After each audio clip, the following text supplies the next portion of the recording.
आज के homeopathic video में आप सभी का स्वागत है। आशा है आप सभी स्वस्थ और प्रसन्न होंगे।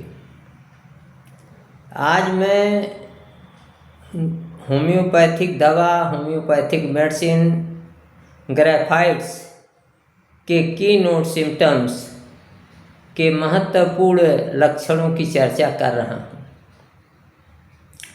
ये ग्रेफाइट्स जो है ये होम्योपैथी की बहुत ही कीमती दवा है।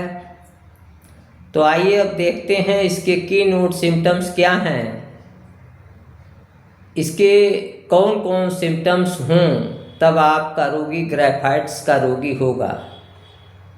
तो पहला सिम्टम्स है कि इसमें जो इरप्शंस होते हैं, त्वचा के स्किन जो इरप्शंस होते हैं उनसे जो है शहद जैसा गाढ़ा स्राव निकलता है।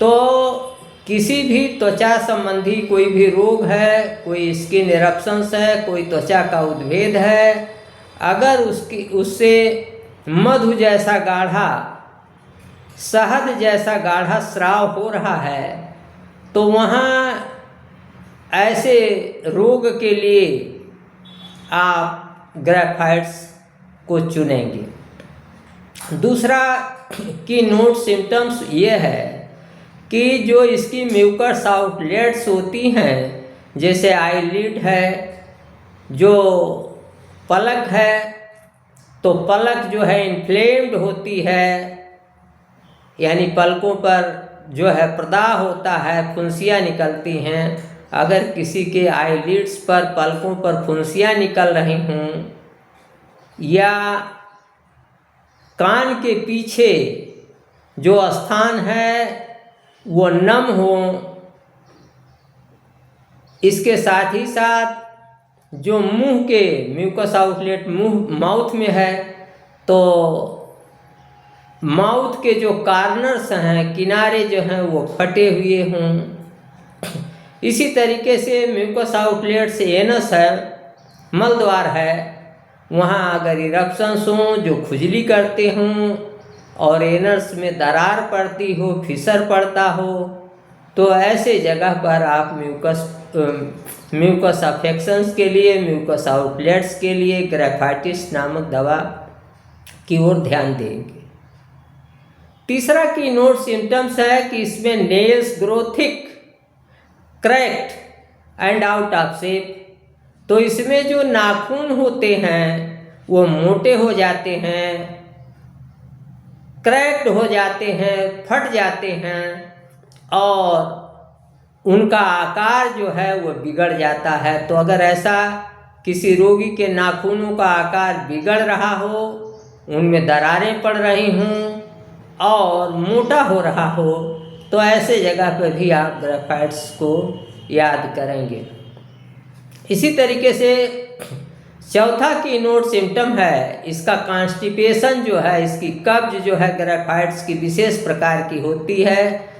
स्टूल्स जो है वो नाटी और लार्ज लम्प्स में होते हैं, यानी स्टूल जो है वो भारी भरकम होता है और उसमें जो है म्यूकस के धागों से वो लिपटा रहता है।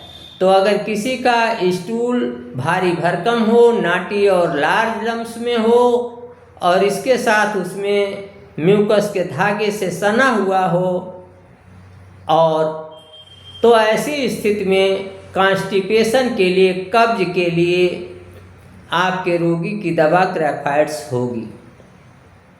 इसी तरीके से इसका डायरिया भी बड़ा पिकुलियर है, इसका अतिसार भी बड़ा पिकुलियर है। इसमें ग्रेफाइट्स के अतिसार में मल जो है वो भूरे रंग का होता है और ये जो मल है इसमें बिना पचे हुई चीज़ें मिली हुई होती हैं और मल से इतनी दुर्गंध आती है कि वह असहनीय हो जाती है।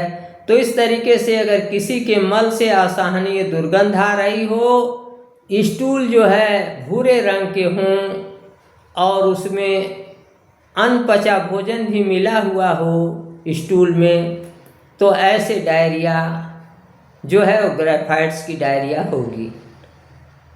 इसमें रोगी सैड और डिस्पॉन्डेंट होता है, रोगी दुखी और निराश होता है, वो प्रायः रोया करता है और वो कहता है कि अब मैं मर जाऊंगा, मैं मर जाऊंगा, वो मरने की ही बात करता है। तो इस तरीके से अगर कहीं आपको कोई ऐसा रोगी दिखाई दे जो दुखी हो और निराश हो और बराबर रोया करता हो, बात बात पर रो रहा हो और कह रहा हो अब उसकी मृत्यु होगी, मृत्यु होगी, तो ऐसा रोगी ग्रेफाइट्स का रोगी हो सकता है। सिम्टम्स ऑफ टोटलिटी पर आपको ध्यान देना होगा, सिम्टम्स की पूर्णता पर आपको ध्यान देना होगा। ये ग्रेफाइट्स जो सबसे बड़ी बात ये है उसमें यह है कि ये ऐसे लोगों के लिए उपयुक्त होता है जो मोटापे के शिकार होते हैं।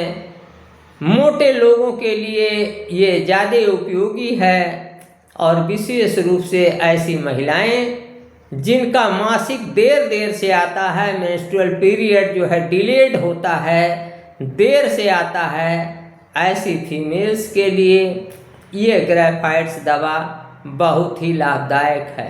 तो इस तरीके से अगर कोई विशेष रूप से फीमेल्स या मेल भी हों, अगर इंक्लाइन टू ओबेसिटी हो यानी उन्हें मोटापा हो रहा हो और उसके साथ चाहे ग्रेफाइट्स के इरप्शंस हों जो जिनसे शहद के समान गाढ़ा स्राव निकल रहा हो, या म्यूकस आउटलेट्स है जैसे आँख की पलक है उसमें फुंसियाँ निकल रही हों, मुंह के कोने फट रहे हों, मलद्वार फट रहा हो, खुजली हो रही हो, या नाखून जो हैं वो मोटे हो रहे हों, फट रहे हों और आउट ऑफ शेप हो रहे हों, कॉन्स्टिपेशन में लंपी नाटी स्टूल हो, अनडाइजेस्टेड म्यूकस विद थ्रेड हो, और डायरिया अगर हो रही हो तो इंटरलेबली फोएटिड हो, यानी वो बहुत ही दुर्गंधयुक्त हो, असहनीय हो, दुर्गंध मल की, अनडाइजेस्टेड चीज़ें मिली हुई हों, ब्राउन हो और पतला हो, तो ऐसा अगर इंक्लाइन टू ओबेसिटी है तो ऐसे व्यक्ति की दवा निश्चित रूप से ग्रेफाइट्स होगी। इसका एक विशेष पिकुलियर सिम्टम है कि इसका रोगी जो है जहाँ शोर भरी जगह होती है, जहाँ भीड़ भाड़ होती है, जैसे मान लीजिए कोई वाहन है या बाजार है जहाँ बहुत आवाज़ हो रही है, वहाँ ये व्यक्ति आसानी से सुन लेता है। तो हियर्स बेटर इन नॉइज, यानी शोर युक्त जहाँ स्थान है वहाँ ये आसानी से सुन लेता है। और अगर यह व्यक्ति किसी गाड़ी में बैठा हो जहाँ बराबर रंबलिंग साउंड हो रही, गड़गड़ तड़तड़ की आवाज़ हो रही हो, वहाँ भी अगर रोगी आसानी से सुन ले रहा हो तो ऐसे रोगी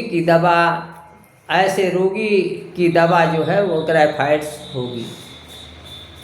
अगला की नोट सिम्टम यह है कि इसके रोगी को लगता है कि इसके माथे पर कॉबवेब हो गया है, यानी मकड़ी का जाला लग गया है माथे पर, और उसको बार बार वो दूर करने की, बार बार हटाने की कोशिश करता है। तो इस तरीके से ये ग्रेफाइट्स के लक्षण हैं, और ये लक्षण किसी भी रोगी में आपके पाए जाते हैं तो वहाँ आपको ग्रेफाइट्स की ओर ध्यान देना है। ग्रेफाइट्स की टोटलिटी के आधार पर ही मरीज का चुनाव करना है। तो अगर इनकी नोट सिम्टम्स पर आप ध्यान देंगे तो आपको पता चलेगा कि ग्रेफाइट्स का रोगी टेंडेंसी टू ओबेसिटी होता है, यानी मोटापे की ओर अगर कोई रोगी अग्रसर हो, ये कॉन्स्टिट्यूशनल बात हो गई। और इसके बाद ग्रेफाइट्स के जो हमने की नोट सिम्टम्स बताए या पाए जाएं तो ऐसे रोगी की दवा ग्रेफाइट्स होगी, या ऐसा रोगी ग्रेफाइट्स का रोगी होगा। यदि आप होम्योपैथी प्रेमी हैं और आपने अभी तक हमारा यूट्यूब चैनल डॉक्टर प्रेम नारायण सब्सक्राइब नहीं किया है तो आज ही और अभी सब्सक्राइब करें। वीडियो को अधिक से अधिक लाइक और शेयर करें। साथ ही साथ आप हमारे यूट्यूब चैनल डॉक्टर प्रेम नारायण को विजिट करके होम्योपैथी से संबंधित ढेर सारी जानकारी प्राप्त कर सकते हैं, अपना ज्ञानवर्धन कर सकते हैं। अपना प्यार बनाए रखिए होम्योपैथी के प्रति। आज के वीडियो में इतना ही। नमस्कार, मैं डॉक्टर प्रेम नारायण।